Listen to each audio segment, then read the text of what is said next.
Bonjour, bonjour, ici Véronique Hubert, votre formatrice et conseillère en entreprise agricole, spécialisée en animal de compagnie et en particulier le chien et le chat. Alors, dans le cadre du guide gratuit que nous avons destiné aux jeunes éleveurs, aux éleveurs débutants et aux futurs éleveurs de chiens et de chats, nous allons attaquer la phase où votre femelle est en chaleur. Alors, nous avons vu dans un chapitre précédent, ou même dans le module 1, je crois, qu'il fallait impérativement prévoir le choix du mâle. Parce que finalement, même si vous avez le mâle chez vous, ce qui peut être le cas, et ce qui est le cas dans 50-60% pour le chien, dans 80-90% pour le chat, eh bien, vous pouvez avoir le besoin ou l'envie d'aller faire saillir votre femelle par un mâle extérieur. Alors, prévoir le choix du mâle, c'est plusieurs points, on va le rappeler, à prendre en compte. La première, c'est sa compatibilité du point de vue du standard. C'est-à-dire que chaque race, et surtout si vous faites du chien Olof ou du chat Olouf, appartient à un standard prédéfini. Donc, si vous faites du chien Olof ou du chat Olouf, vous allez inscrire donc vos chiots ou vos chatons à un livre d'origine quelconque, que ce soit Olof ou Olouf. Donc forcément, vous allez devoir déjà vous demander si le mâle que vous avez choisi correspond à ce fameux standard. Au niveau du chien, vous allez évidemment vous demander s'il est confirmé déjà ou pas, ou si ça va se faire très prochainement, si possible avant que votre chienne soit en chaleur, ou s'il est à l'étranger, donc s'il a un pédigré donc officiel du pays qui correspond à l'homologation des standards de la FCI, ou s'il a été importé ici en France, s'il va être confirmé ou s'il a été confirmé par rapport à son pédigré export. Au niveau du chat, vous allez vous demander s'il est inscrit au LOUF et donc s'il a un pédigré bien définitif ou s'il a été éventuellement importé, donc si son pédigré export a bien été homologué par le LOUF, ou s'il est à l'étranger, s'il a bien lui aussi un pédigré qui correspond aux fédérations reconnues par le LOUF. D'accord? Voilà, donc ça c'est important. La deuxième chose, évidemment, vous allez vous demander si votre chienne ou votre chatte a des défauts ou des qualités. Donc il va falloir nommer et pour voir qu'est-ce que le mâle va pouvoir lui apporter, en bien ou en mal, sachant que, et je le répète, c'est pas parce que vous mettez un petit avec un grand que vous allez avoir des chiots ou des chatons moyens. C'est pas parce que vous mettez un très léger avec un très lourd que vous allez avoir des chiens ou des chats avec un poids moyen. D'accord? La génétique ne travaille ni comme ça, ni sur les parents uniquement. Elle travaille sur tous les points constituant le physique, le mental et la génétique, donc des deux partenaires. Et surtout, elle travaille sur 7, 8, 9 générations. Donc, si vous voulez choisir un mâle, on a vu ça dans un chapitre précédent, dans le module 1, vous devez prendre en compte beaucoup de choses pour faire votre choix. Ensuite, il faut évidemment prendre en compte sa génétique, c'est-à-dire ses ascendants, les choses dont il peut être porteur, que ce soit sur le plan des tests de santé, que ce soit sur le plan des défauts, etc. Il faut aussi prévoir un plan B, voire C, voire D, tout simplement parce que, eh bien, entre le moment où vous aurez décidé du choix du mâle pour votre femelle et le moment où vous allez la faire saillir, il peut se passer plusieurs semaines, voire plusieurs mois. Donc, le propriétaire du mâle n'est pas forcément disponible au jour J, ne serait-ce que pour vous recevoir vous. Son mâle va peut-être saillir d'autres femelles au même moment, ne serait-ce que les siennes, qui sont quand même prioritaires, s'il en a. Il peut y avoir aussi un problème, je ne sais pas moi, le chien ou le chat, le mâle en question, a pu y avoir un accident, a pu y avoir un problème de santé, juste à ce moment-là. Il peut être aussi parti à l'étranger pour faire des expositions ou des concours de travail. Bref, il peut ne pas être disponible. Donc, prévoyez toujours un ou deux autres mâles qui peuvent être possibles pour faire saillir votre femelle. Ensuite, il faut prévoir le moment. C'est-à-dire que si vous travaillez, par exemple, si vous avez un emploi salarié, et à plus forte raison s'il est à temps plein, n'hésitez pas à mettre en garde soit de votre hiérarchie, soit de vos collègues, comme quoi vous ne serez pas là à telle ou telle période. D'accord? Parce qu'évidemment, une saillie ne se fait pas sur 24 heures, c'est très rare. Elle se fait sur plusieurs jours, très souvent. Vous pouvez avoir besoin d'emmener la femelle vous-même pour plusieurs jours. Hein. Vous pouvez aussi vous déplacer pour l'emmener et à vous déplacer plusieurs jours, voire plusieurs semaines après pour aller la récupérer, suivant l'endroit, suivant le nombre de kilomètres à faire, suivant la disponibilité même du propriétaire du mâle. Hein. C'est pas parce que vous travaillez pas que le propriétaire ne travaille pas non plus, hein, et inversement. Voilà. Donc le choix du mâle, c'est non seulement par rapport à lui, c'est-à-dire sur le plan physique, sur le plan caractériel, sur le plan génétique, sur le plan santé, hein, que sur le plan aussi du propriétaire de ce mâle. Si c'est vous, c'est moins problématique. Si c'est une autre personne, évidemment, il va falloir prendre en compte tous ces points-là. Sur le plan santé, n'oubliez pas que les tests génétiques existent, oui. Donc, demandez évidemment les tests génétiques du mâle s'il les a. Faites les tests sur votre femelle s'il y en a à faire. En général, il y en a pas mal. Et surtout, comprenez le sens des tests génétiques, c'est-à-dire des résultats, c'est-à-dire des combinaisons possibles. Si vous ne savez pas, demandez à ceux qui savent. D'accord? N'oubliez pas aussi qu'il y a des tests physiques, comme des radios, des radios des hanches, des coudes, comme il peut y avoir aussi des radios ou des échographies cardiaques à faire. Il peut y avoir aussi, je sais pas moi, des tests de sang. Par exemple, au niveau du chat, vous avez des tests à faire au niveau des groupes sanguins, puisqu'il y a pas mal d'incompatibilités. Donc, faites très attention à ça. Donc, prévoir tous les points inhérents à l'étalon lui-même, à son propriétaire, à vous, mais aussi prévoir évidemment un plan B ou un plan C en cas d'indisponibilité pour une raison ou pour une autre. Et évidemment, ça se fait au moins plusieurs semaines, voire plusieurs mois avant. On ne décide pas du choix d'un mâle quand sa femelle est en chaleur. D'accord? Bien.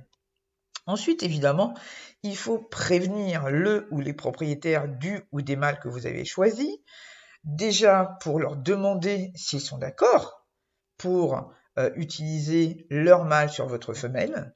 C'est leur choix, ne l'oubliez pas, ils n'ont pas d'obligation. Hein.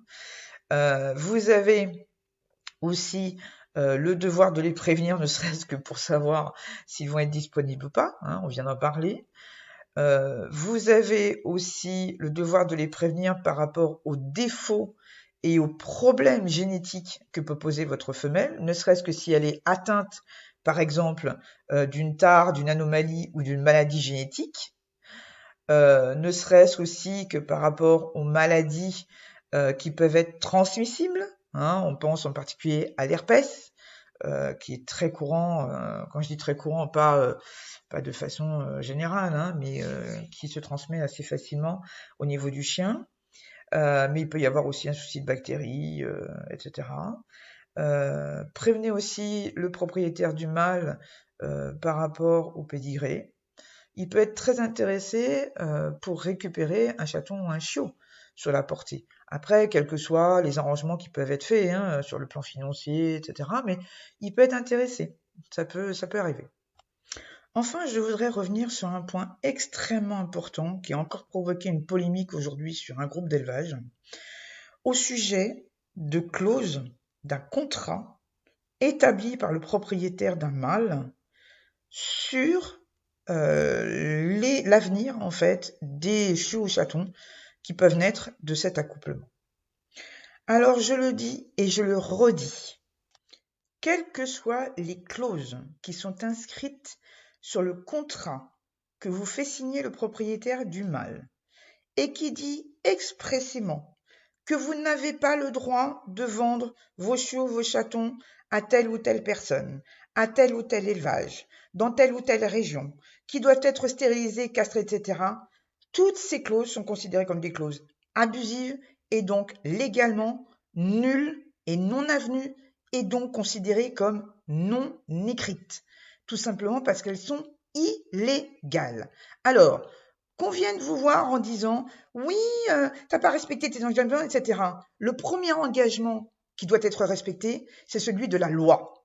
Donc ça veut dire que celui qui est en tort dans l'histoire, c'est pas vous, en tant que propriétaire de la femelle, qui n'a pas respecté ses engagements vis-à-vis de ce contrat pourri que le propriétaire du mâle vous a fait signer. C'est le propriétaire du mâle qui est, lui, dans l'illégalité la plus complète. C'est lui qui est en tort, c'est pas vous. Donc avant de faire la morale, c'est lui qui est en tort. Et dans ce cas, vous n'avez pas à respecter ce contrat. Il faut que ce soit bien clair et net.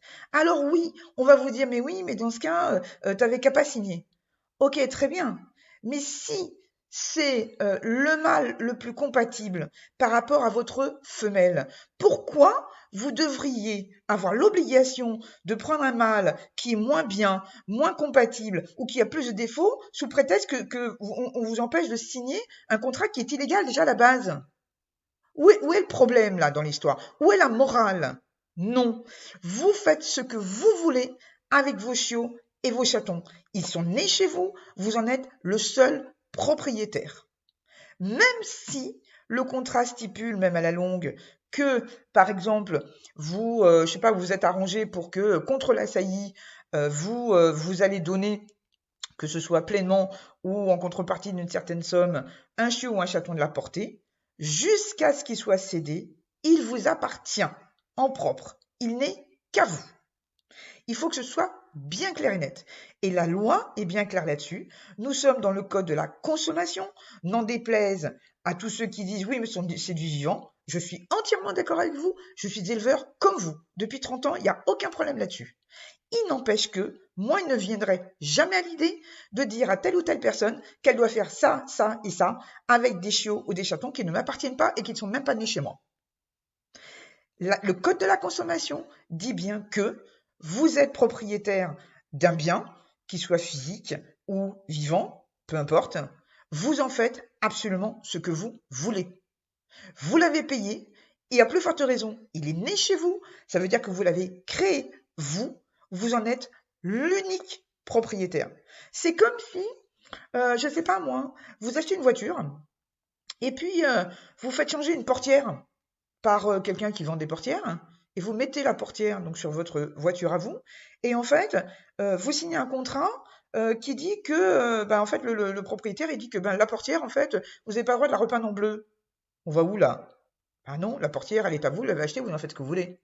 Vous avez envie de la mettre dans le coffre, vous la mettez dans le coffre. Vous avez envie de la mettre comme calandre devant les phares, vous le faites. Vous n'êtes même pas obligé de la mettre à l'endroit où est supposée être une portière. D'accord? Donc, l'animal est encore un bien de consommation.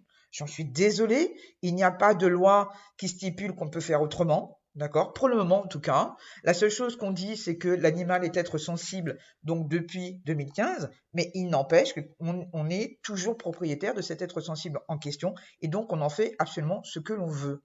Alors, les gens qui vont vous dire, oui, de toute façon, les portes vont être fermées, etc. Ah bah déjà, pour commencer, la porte qui va se fermer, ça va être justement à tous ceux qui vont faire ce genre de contrat-là, parce que ça va commencer à se savoir, et qui vont se retrouver au tribunal, parce que justement, il y en a marre de voir ces clauses abusives. Ça déjà, c'est un premier point. La deuxième chose, c'est que vu que c'est illégal et qu'on est dans le code de la consommation, le premier organisme que ça regarde, c'est la répression des fraudes. La répression des fraudes, elle dit explicitement quelque chose, c'est que si un professionnel est pris la main dans le sac de faire des clauses abusives sur ses contrats de manière régulière, il va se coller un procès, des amendes, un tribunal ou quoi qu'est-ce, voire même se faire enlever son droit d'exercer.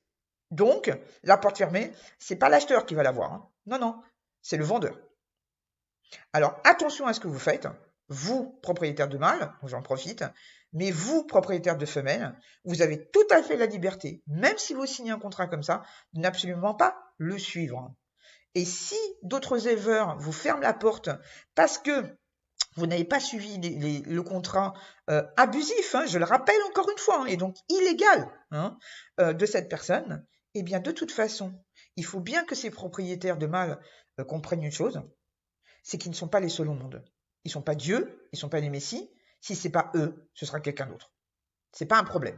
D'accord? Voilà, c'est tout. C'est pas compliqué. Et puis surtout parce que c'est pas parce que vous allez vendre vos chiots, vos chatons entiers à des personnes que forcément vous pouvez être qualifié de quelqu'un qui fait n'importe quoi. Je rappelle à toutes fins utiles que la pérennisation d'une race, elle se fait par la reproduction, pas par la castration et la stérilisation. Voilà. Donc ça, je veux le dire, le répéter et le re-répéter, parce qu'on voit trop de propriétaires de femelles qui suivent des consignes parce qu'on leur a dit, parce qu'on leur fait des menaces à peine voilées de leur fermer les portes, de les mener au tribunal, de leur retirer ci, de leur retirer ça. L'illégalité, c'est celui qui fait ce contrat abusif. C'est pas vous. D'accord? Voilà. En tout cas, j'espère que ces petits conseils vous auront été utiles. Je vous donne rendez-vous au prochain épisode et je vous dis à très bientôt.